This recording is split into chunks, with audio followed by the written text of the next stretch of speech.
We have to understand what are the challenges that HEIs face when it comes to academic and creating inclusive classrooms for our students who have this invisible disability. So students primarily fall under the three categories that we can see. These three buckets will talk about inaccessible curriculum, lack of inclusive pedagogy, and assessments and evaluation. And this is something which is very familiar to us. Our entire learning journey falls in these three buckets itself. Starting from inaccessible curriculum, lack of flexibility with time to complete your degree, not having additional semesters to meet the same rigor is something that is a challenge that students with specific learning disabilities face. Having said so, some institutions are very successfully able to provide this to their students. Mandatory foreign language or additional language-based subjects for students who have their primary deficit is in processing languages makes their entire handling of the curriculum not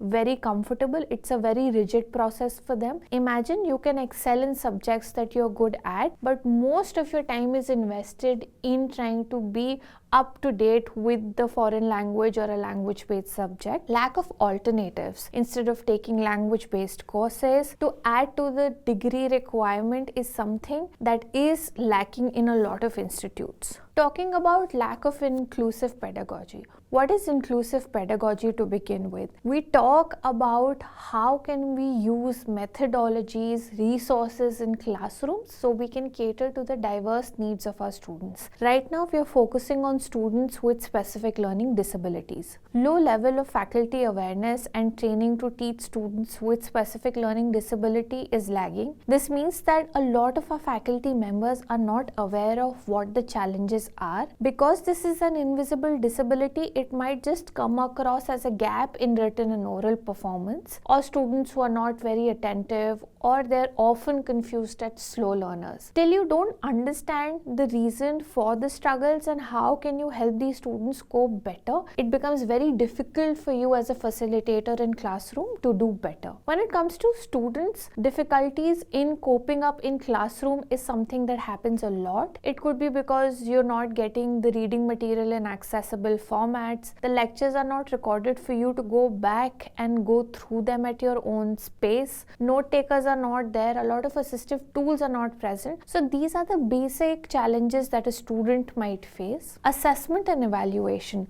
We need to understand that when we are creating inclusive classrooms, not only just the teaching and facilitation needs to be made accessible and inclusive, but also the evaluation and an assessment process should follow the same fashion, which means if certain resources and methods are provided, certain concessions are provided in terms of time or resources which are assistive in nature that are provided have to be replicated when you're evaluating or giving assessments to these students. Now it's very important for the faculty to understand that how can you make this inclusive, the entire assessment process, your evaluation process, and therefore we need to build up that awareness. There needs to be no separation of answer sheets for students with SLD.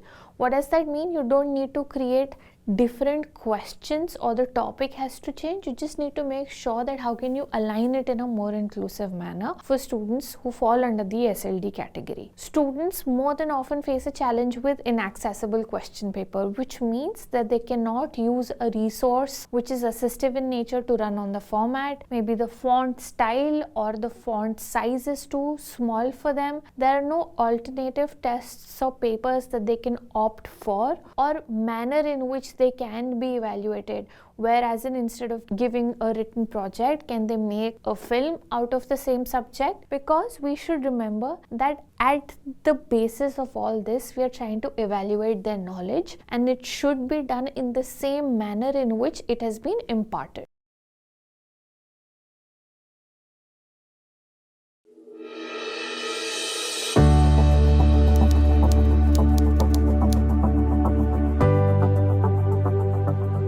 I always knew since early childhood that I am a slow reader, and reading always overwhelmed me and always made me feel like I'm disadvantaged when it comes to reading tasks. But it was only after coming here to Oxford and studying my program and learning more about learning disabilities in general, did I feel the need to get diagnosed. Up till then, I thought that it's just because I'm slow or maybe out of practice or maybe just a lazy reader, and didn't think that this might be a learning disability. So when I came here, I got the opportunity to get diagnosed. I always used to get worried when there used to be read aloud sessions in primary school. Our teacher would ask us to take turns and read out a chapter to the class. And instead of actually listening to what is being read, I would just anticipate which part I have to read, calculate the number of people before me, and thus just practice mentally my part, because I would always fumble, I would always be very slow in reading, and it would make me very anxious.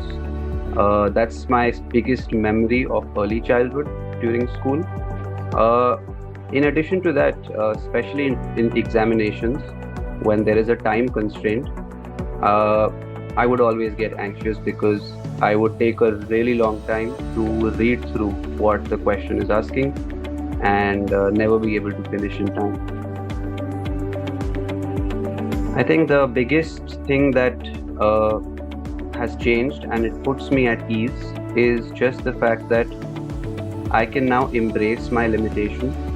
I can embrace it in the sense that I know that there is nothing really that I can do to undo how I am naturally, wired.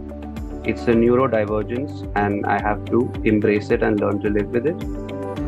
So just being kind to myself and not pushing myself too much or cursing myself for not being very efficient at reading, that's been the biggest change. The biggest one is a mindset switch, just from trying to push myself and feeling guilty for not being able to read to now being kind to myself and embracing the limitation. I think the biggest support system is you yourself. I myself, putting in some self-belief and confidence in myself on a regular basis was my biggest support. Continuing to tell myself that I'm still able and I can still achieve my aspirations despite this challenge. But of course, along with that, it is always a benefit to have friends and family who can empathize with your situation and can understand the struggle that you're going through. Don't shy away from getting diagnosed or telling people about your learning disability. Be okay with being vulnerable and embrace your limitation and be comfortable in sharing it with people. I think it's easy for educators in class to easily label an underperforming student as someone who's a lower order student, someone who's a weak student, without truly understanding where the struggle might be. So I think true inclusion in classrooms would begin when educators cater to this differentiated audience and include their needs in their daily lesson plans, and of course taking cognizance of this disability, be more empathetic, be more willing to give time relaxations for exams, and be a support system even in classroom, such that the student never feels that they are any less from the others. Not all work environments are friendly or catering to learning disabled adults. So I think my search for a job was also very limited because I had to only look for opportunities where I can work on my strengths and the limitation wouldn't be too much of a hindrance. So that limited the kinds of roles I could apply to.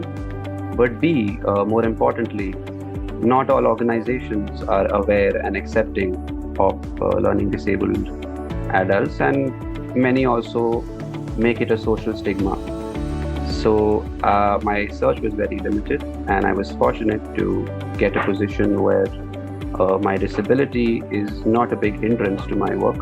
But while working, it's always nice to know that if a long reading assignment comes your way, you cannot commit to a faster or quicker deadline or a delivery.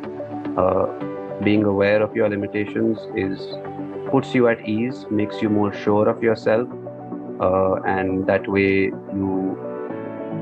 you become a more credible person.